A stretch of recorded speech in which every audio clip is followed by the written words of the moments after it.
Hello everyone, Pallytime here. Welcome back to Diablo. I have 1 hour and 5 minutes before the beta servers go down, and I thought I would use this time to give you guys just a few tips on understanding the world and how to excel in it inside of Diablo 4, at least in the early game. The game starts off pretty linear with you following a direct path towards the first capital city of Kyovashad. Once you get here, the main quest branches off into several different areas, and you'll be able to start doing side quests, collecting waypoints, and clearing out dungeons. If you clear a dungeon out for the first time, you actually get bonus rewards that are bound to your entire account. So as you can see, the Nostrava Deepwood would give me a Necromancer enchant for my gear, basically, that I could craft into it. Even though I'm not a Necromancer, going over there and unlocking that for my account would still be meaningful progress. You can apply these enchants using the Codex of Power and a piece of gear inside of your inventory. So for instance, Aspect of the Protector. Damaging an elite enemy grants me a barrier, absorbing up to 270 damage for 10 seconds. If I craft that into a yellow piece of gear, it actually becomes a legendary item instead. We crafted our very own legendary, and we were able to do that just because we explored a dungeon. Now, that's not the only reason to go out exploring. As you complete this content, you'll be leveling up your renown, which you can see at the top of the screen. And this is also a great info dump for how your completion of an area is actually going. For instance, there are 4 out of 7 waypoints that I've found, 3 strongholds I don't know anything about, 30 more side quests to complete, and I've only done 8 out of 23 dungeons on this character. I want to point out these statues of Lilith. They are marked on the map. You can see one right here. After you find them, they are marked on the map. These give your character permanent bonuses if you seek them all out and find them. I only know of 2. The other one is northeast of Kyovashad. And there are 26 more in just this region of the game, not to mention zooming out and going to all of these other regions. So keeping your eyes peeled for these will simply make your character stronger. They really are rewarding you guys for exploring. However, your renown bonuses can be so important. Just for partaking in this region, just for doing these quests and exploring, I have unlocked bonus skill points for every character that I make. That means when I have a level 1 character now, it will have more skill points than a brand new account just starting out. And it's giving me additional potion charges so I can survive more in encounters. Normally you start out with only a 4 out of 4 charges. I have a 5th charge, and it looks like I need it. So make sure you're not sleeping on your renown bonuses. These could be things to just shoot for when you have a little bit of downtime. When I was playing through the game with Holly, we actually didn't go after the main quest for like 3 hours, and we were just jumping in, doing these optional dungeons, and getting those rewards unlocked for our account. I guess I'm just going to keep rapid firing tips. If you want to get to a particular location and you don't know how to get there, notice my map is not revealed. If you just right click, it will guide you with a path on the minimap to get to that exact location, even if you don't know how to get there yourself. When you're out and about, you'll come across these public events. They are usually worth doing. They usually give pretty decent rewards. It looks like there's a boss in the middle that I'm going to have to take down. And they don't take very long either. The cool thing is other players can roam around, see this event going on, and opt to join in and help out as well. By the way, if you want to see how my sorcerer is built, I'm playing a Frost Mage playstyle. We have a video on the channel dedicated to this exact build. Even though multiple people can cooperate in these, they're very easily soloable as well. As you can see, we took this guy down to size pretty quickly. Oh, got a legendary out of the deal, and you're guaranteed a resplendent chest. These murmuring obels are very important. I'll tell you exactly what they do soon as well. Once we get to our side quest location, You may not know what to do here. As you can see, my journal is filtered to not show me anything at the moment, but if you're ever confused about your current task, simply click on the highlighted area on the map, and it'll start to tell you, investigate the road to Ministad or Monk Bosun. So now I know I'm looking for a monk on this road, and it was very easy to get that information. These obels that we picked up are actually the blood shards of Diablo IV. If you know what I'm talking about, then your ears probably just perked up. We get this from doing side quests, from clearing out dungeons, for beating bosses. You're going to be giving these obels all of the time. All you have to do is go to a purveyor of curiosities, talk to them, and then you'll be able to spend these on various other items. And there's actually a very high chance of getting legendaries in the beta. I would say 1 in 5 almost. Most of these legendaries that I have came from spending this currency here. And the best way to go about looking for upgrades is look at your own gear. See what might be getting a little outdated, what you think you'll be able to upgrade, and then commit to rolling these into those categories. Now, some items are way more expensive. Weapons are 75, amulets are 60, but it's still a great way of accumulating free extra gear. If you visit your apothecary, you're going to get a few quests that come here periodically. You want to make sure that you are always upgrading your potions to their maximum that you can do. Looks like my next upgrade is going to be level 30, then 45, 60, 70, 80, 90. This will just make your potions heal you for more. But that's not all we're doing here at the apothecary. You want to make sure that you are using some of these elixirs pretty much all of the time. They have various effects. I'm going to slowly scroll through these just so you can get an idea.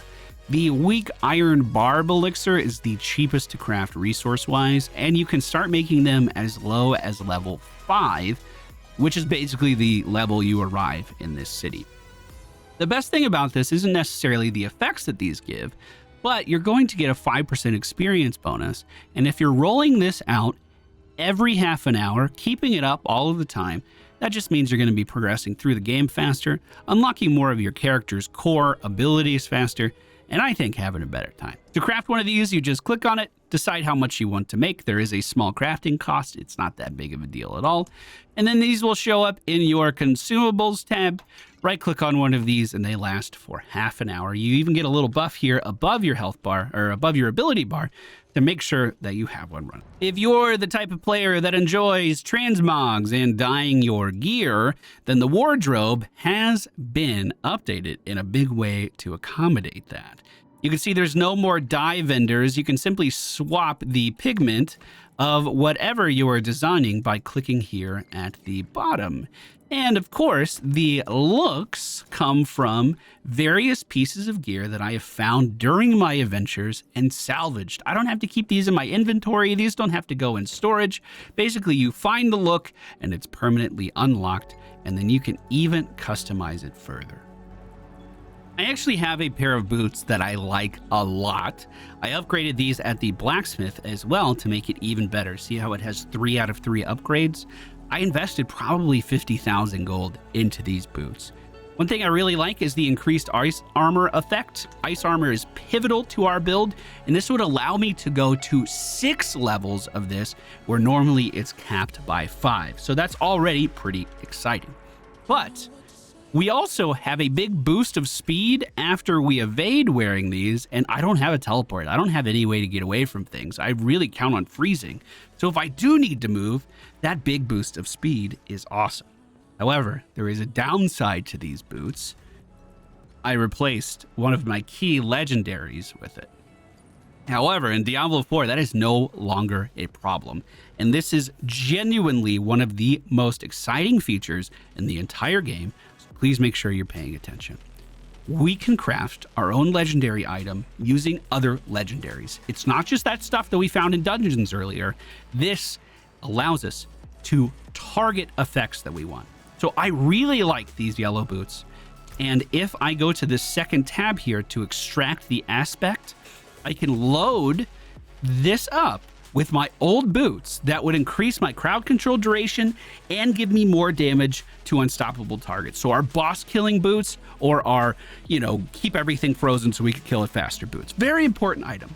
We can extract the legendary effect, which will add it to the craftable areas here. And then by applying this effect to it, giving me increased crowd control duration, as well as increased damage to targets that can't be crowd controlled. So basically I took a yellow piece of gear and crafted it to have the exact legendary effect I wanted on it, while having better stats than the previous version of that legendary that I had. This is huge. My last tip is going to be, I know a lot of people were nervous about respeccing. The fact that it has a gold cost leaves a sour taste in some people's mouths.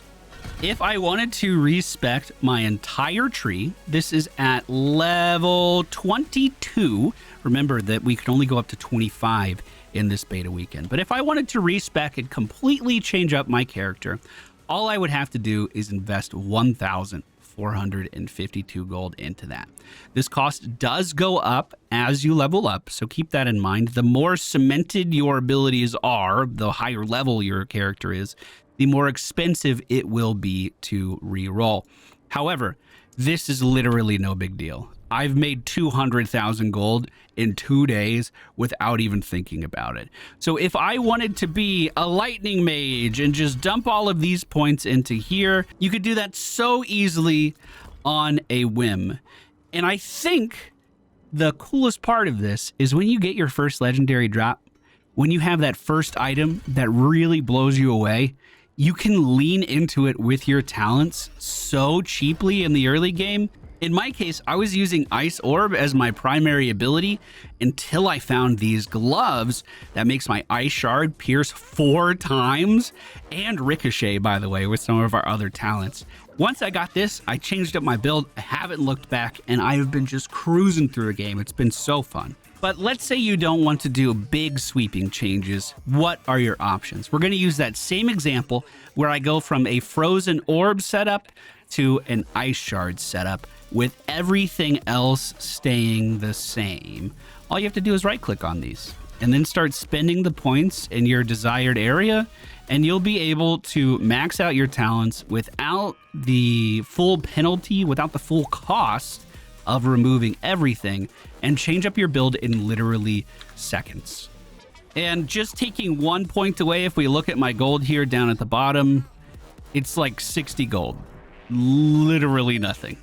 So again, as you level up, that cost is going to go up as well. However, don't be afraid to just mess around with talents in the early game. Literally in the first 5 levels, there's no cost at all. You don't need a single gold piece. I'm coming out here to fight enemies just to show that there is gold everywhere. We just paid for our respec cost of just moving a few points around. And the last tip for today, again, these were in no particular order, but if you made it this far in the video, you deserve this one. You want to set yourself up for success. This is what you were waiting on.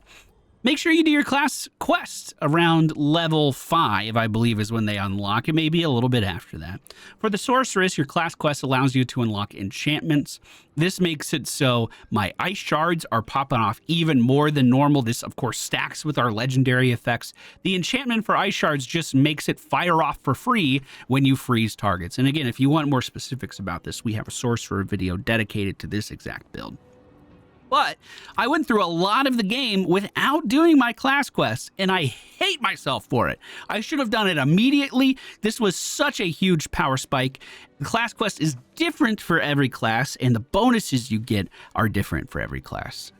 The class quest with the rogue allowed me to unlock these combo points that make my spenders incredibly strong. Or alternatively, you can swap these whenever you want, by the way. I could go for Inner Sight, which changes up my playstyle in a different way. Swapping over to my Barbarian, you can see that I have not done my class quest, but it does let you know exactly what this looks like. It'll say your class name as well as the quest title at the very top. It'll give you a very nice marker on the minimap to follow that stands out from a lot of the other stuff in the game. The problem with the Barbarian, unfortunately, is that their class quest is outside of the area that we can play in the beta. So unfortunately, Barbarians are left out for now. However, we can still click on this expertise tab and you can see that you're really incentivized to use a lot of different weapons on the Barbarian to get the full effect of your class, it seems. Well, I think that's going to do it for me today, boys. I have 26 minutes left to play, and I want to make sure I'm using it. I've been recording all morning trying to get these videos ready. I hope you guys enjoyed them. If you have any more tips that you feel like I missed, please do us a favor and leave it down in the comments. Maybe we'll make a part 2 of this next weekend. I don't know what I'm going to do with my life after these beta events are over. I already feel a really big void forming, and I could still play for the time being. Thank you guys for being here. I'll see you again very soon. Goodbye.